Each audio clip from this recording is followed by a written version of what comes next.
Talaga lang, Sandra, ha? Baka nakakalimutan mo kung bakit nasa poder ko ngayon si Kiana.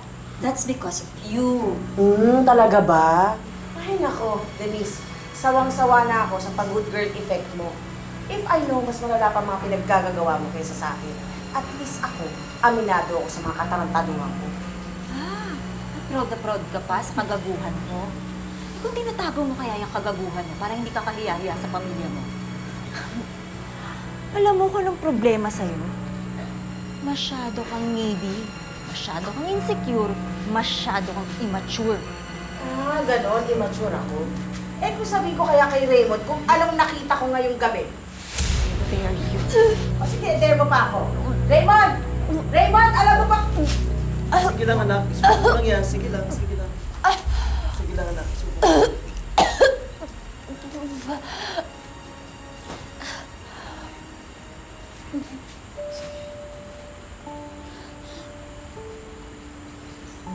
Pa, bumalik ka po. Hindi mo po kami iniwan.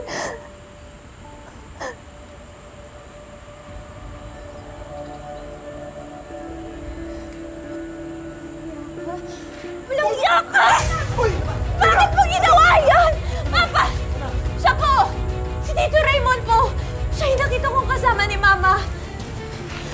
Papa, gusto ko naman po sabihin eh, pero ayoko na po masaktan siya.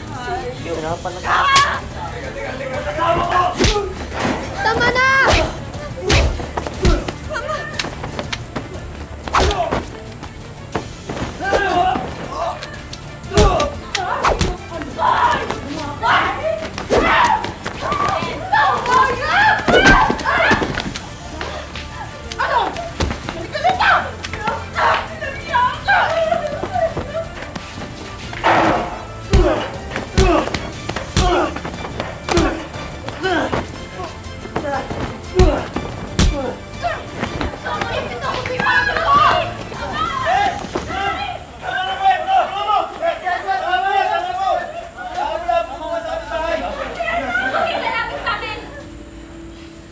Huwag niyo kaming lalapitan.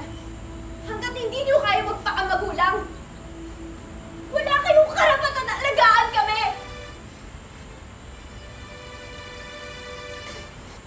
Hindi namin kayo kakausapin hanggat hindi niyo naayos sa sarili ninyo! Tingnan niyo kayo mga sarili ninyo!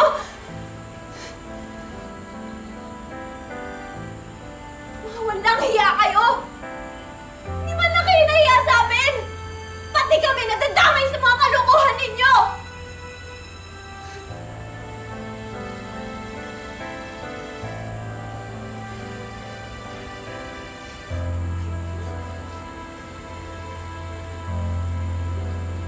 Wait lang.